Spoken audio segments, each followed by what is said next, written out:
Par exemple, ici, par exemple, je viens sur ici, je vais vous montrer comment j'envoie ce modèle sur robot. Juste pour essayer de vous expliquer quelque chose, ne regardez pas le ferrage qui est là-bas. C'est moi qui l'ai laissé, mais sinon ce Dalo a été déjà calculé. Et je vous montre comment est-ce que si vous voulez appliquer, vous voyez que le Dalo est là. Voilà. En temps que ça charge. Très bien. Nous avons le Dalo ici dans robot. Maintenant, ici, nous avons un sens de circulation qui est ce sens ici. Ici, c'est un Dalo de deux voies. Alors, nous avons trois ouvertures et notre Dalo, il est là. Il y a un remblai contre les pieds droits et contre les voiles de mur ici. Donc, ça roule comme ça. Maintenant, si nous voulons appliquer le charge, par exemple linéaire roulable, vous allez commencer par créer votre catalogue. Vous créez d'abord votre catalogue que vous pouvez utiliser. Par exemple, moi je cherche à créer le catalogue. Par exemple, je viens ici sur catalogue. Je vais prendre le catalogue des charges par convoi. Je vais créer par exemple un catalogue que je vais appeler Dalo. Ok, et je vais appeler Dalo.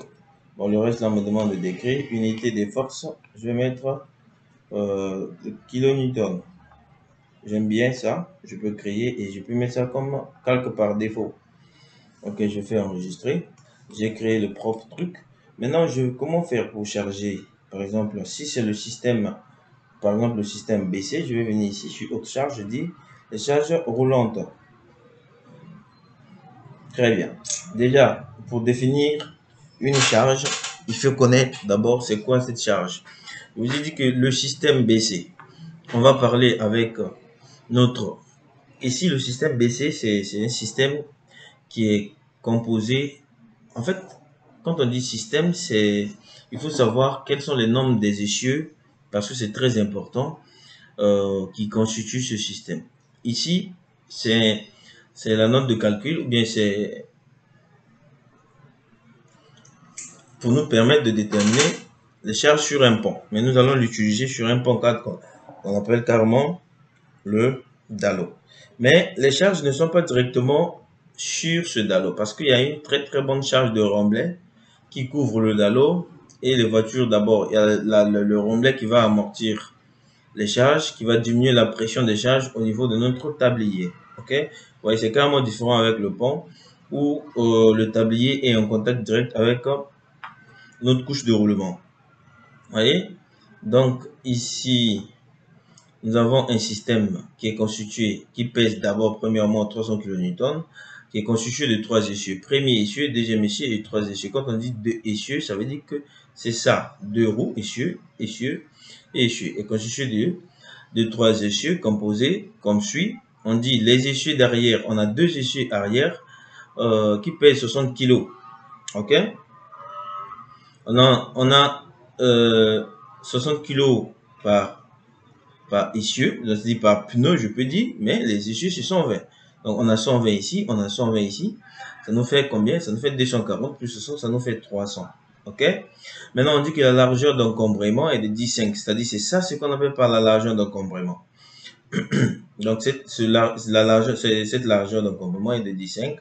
Maintenant, la largeur est de 2,5. Vous voyez que la largeur ici, c'est 2,5. Quand tu montes ça ici, tu as 0,25, tu as ça, tu as ça. Donc ici, quand tu commences de là, l'axe ici jusqu'à l'axe ici, ça te fait 2,5.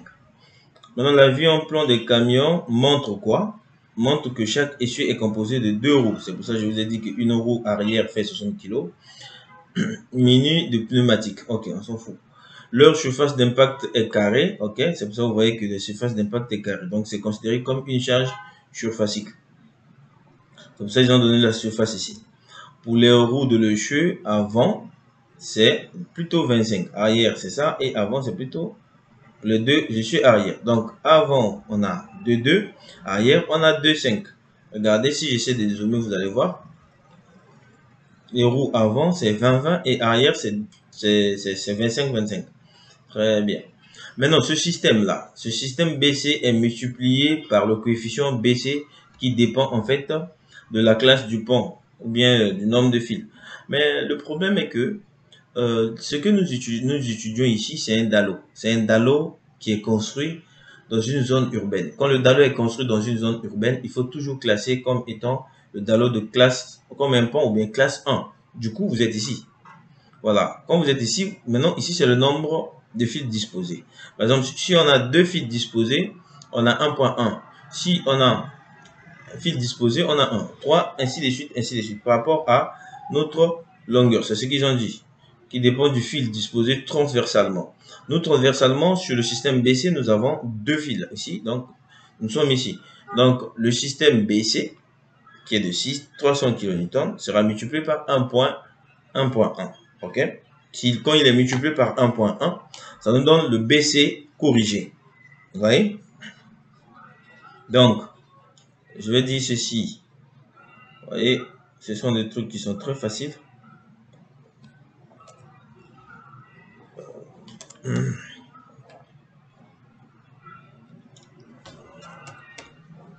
Voilà. On a le grand BC, OK, qui sera corrigé fois petit BC. Donc, on a 300 multiplié par 1.1. Je crois que ça nous donne 3,30. Je prends la calculatrice.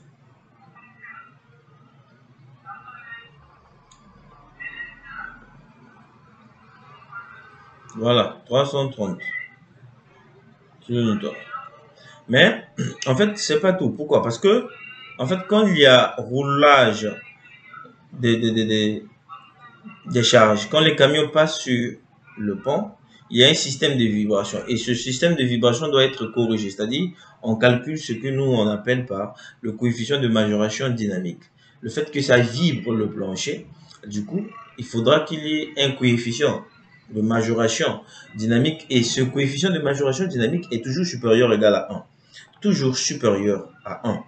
Donc ici, qu'est-ce qu'ils ont dit? Ils ont donné les autres systèmes. Je vous montre, voilà, le coefficient de majoration dynamique. Et pourquoi on le fait? Du fait de la charge B sont mobiles. Écoutez bien, du fait que les charges B sont mobiles, quand on dit B, il y a BC, il y a BT, il y a BR, ainsi de suite. Maintenant, leurs valeurs statiques sont amplifiées, ok, par un coefficient de majoration qui est supérieur à 1. C'est ce que je viens de vous dire tout à l'heure. Et ce coefficient, c'est égal à 1 plus. Déjà, cette valeur-là, que tu dois trouver, tu dois ajouter plus 1 pour que ça soit supérieur à 1. Donc, du coup, ça veut dire que cette valeur peut être inférieure ou égale à 1. Donc, on a alpha qui est égal à 0,4 sur 1 plus 0,2. 2, c'est, en fait, L, c'est la longueur, en fait, de l'élément que nous sommes en train d'étudier. C'est la longueur de notre tablier. OK? De notre DALO, je voulais dire, autant pour moi. Bien. Et bêta, c'est ça, 0,6 sur 1 plus G. Et G ici, c'est la somme des charges statiques permanentes. OK?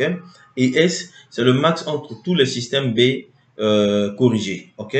Il y a 2 systèmes corrigés. Il y a le système BC et le système BT qui sont corrigés. OK? Donc, on a ça qui nous permet de déterminer alpha. Donc, je ne sais pas comment on appelle ça.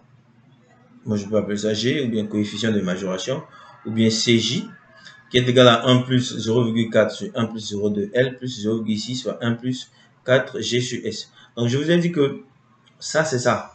Voilà, c'est juste ça. Donc, la valeur trouvée doit être supérieure à 1. Donc, imaginez un peu, après avoir calculé tout ça, on trouve une valeur, par exemple, le coefficient de majoration, ou bien le coefficient de majoration dynamique, ou bien ceci. Qu'est-ce que je vais faire? Je vais dire, par exemple, je vais trouver une valeur de 1,6, par exemple. Donc, ça veut dire que je vais prendre 330 ici, multiplié par 1,6. On a fait 528. OK? 528. Ça, c'est la somme. Maintenant, on peut diviser ça. On a 120 et 60. Donc, on a 60, 30. OK? Donc, du coup, ici, OK? On va d'abord multiplier par 1.1. 1.1 fois 60. Ça nous fait 6,66. multiplié par 1.6. Ça nous fait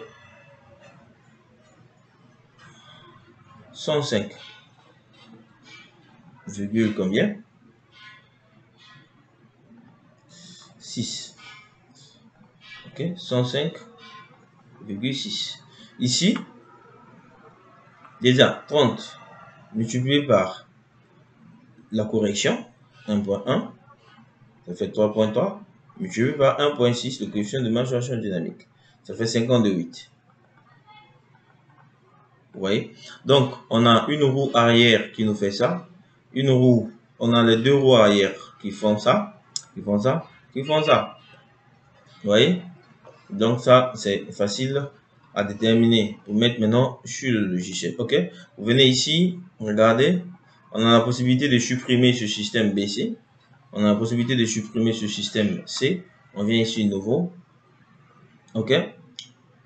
On va créer nouveau. On va appeler ça le système BC. OK? Le système BC avec deux camions. BC, deux camions transversalement. C'est ce qu'on s'est dit.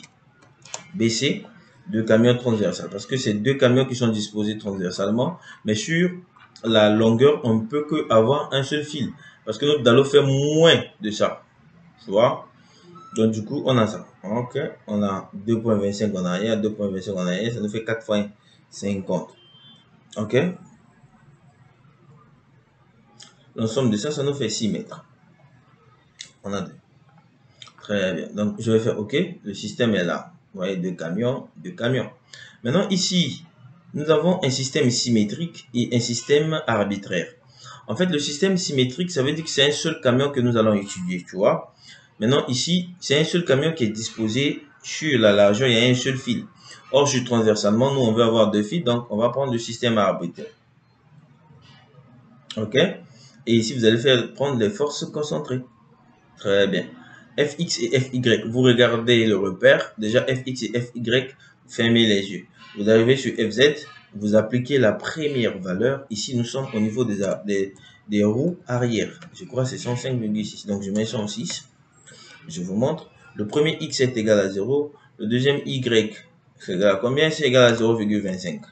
OK? Je suis en train d'étudier quoi? Je suis en train d'étudier ça. OK? C'est ça. Donc, 0,25 de part et d'autre. OK. Je prends le deuxième charge concentrée. Toujours 106. Et que ici, je viens ici, je mets la valeur. Cette fois-ci, ce sera une valeur négative parce que je dois aller vers le bas. Excellent. Je viens prendre encore une deuxième charge concentrée. Ici, la valeur, c'est toujours 106. Attends, je suis toujours sur les roues arrière. Mais cette fois-ci, c'est 2,25. OK? Non, non, c'est pas 2,25. C'est 0. Ici, c'est ça qui fait 2,25. Très bien. Je viens ici, je prends une autre charge concentrée. Et dis 106 par exemple. Je dis ici moins 2,25. Très bien. Donc, c'est ça que nous devons avoir. Donc, on a 4 roues ici. Quand on regarde une roue, 2, 3, 4.